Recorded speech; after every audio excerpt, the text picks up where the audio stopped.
Um país gigantesco. A Rússia é o maior país do planeta.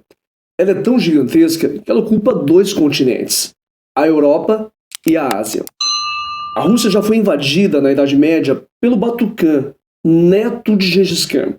Se você nunca ouviu falar em Gengis Khan, ele simplesmente comandou o maior império de todos os tempos, pelo menos em extensão territorial, o Império Mongol. No século XIX, a Rússia também foi invadida pelo Napoleão Bonaparte e no século XX por Adolf Hitler. Veja quanta história tem esse país.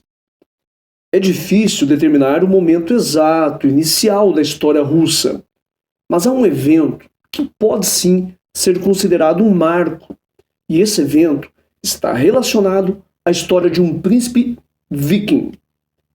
O que um viking tem a ver com a história russa? Se eles são eslavos. Muito bem. Novgorod é uma cidade localizada a uns 200 quilômetros ao sul de São Petersburgo, na Rússia.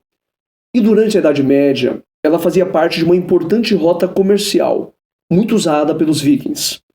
Então, era normal o contato vikings com eslavos.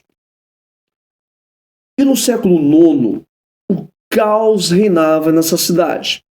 Os eslavos estavam envolvidos em conflitos internos e com povos vizinhos.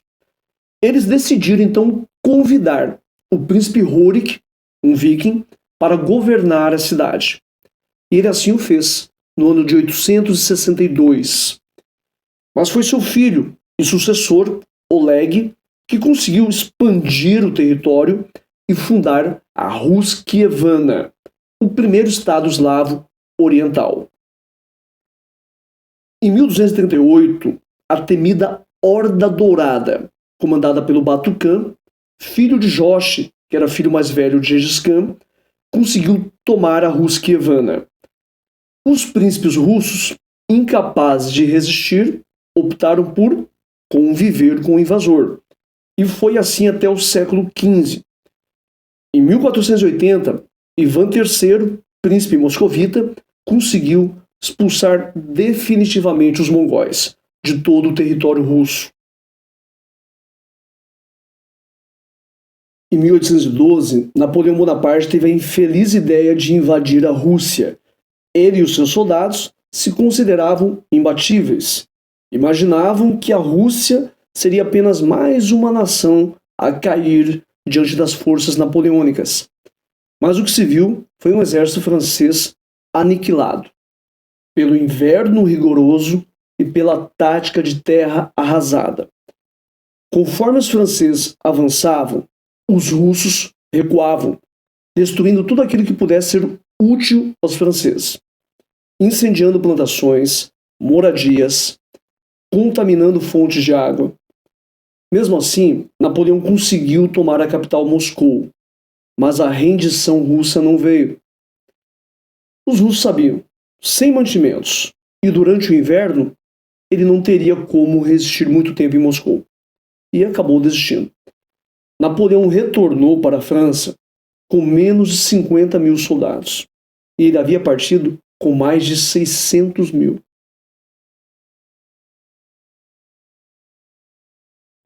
Em 1917, os comunistas tomaram o poder na Rússia. A revolução começa com os mencheviques, que organizaram um governo provisório, encabeçado pelo Kerensky, mas rapidamente os bolcheviques ascendem ao poder, os bolcheviques comandados pelo senhor Vladimir Ilyich Ulyanov, o Lenin.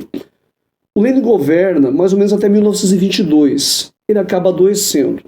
E o seu sucessor será o sanguinário Koba, conhecido como Stalin. Foi mais ou menos nessa época que foi formada a União Soviética. A Rússia anexou os países vizinhos, formando a União das Repúblicas Socialistas Soviéticas, que se estendeu até 1991, quando colapsou durante o governo Gorbachev. Em 1939, o Hitler fez um acordo, um pacto de não agressão com Stalin, que surpreendeu muita gente, porque todos sabiam que seria questão de tempo para uma guerra, um conflito entre nazistas e comunistas. Mas o Hitler não respeitou esse acordo e, em 1941, invadiu a União Soviética. Mas a Blitzkrieg, guerra relâmpago, não funcionou na União Soviética. Conquistar um país do tamanho da União Soviética é muito difícil. Os nazistas foram derrotados na Batalha de Stalingrado, a batalha mais violenta da Segunda Guerra Mundial. Com o sucesso da vitória, os russos avançaram em direção à Alemanha, tomaram Berlim e acabaram com a guerra na Europa.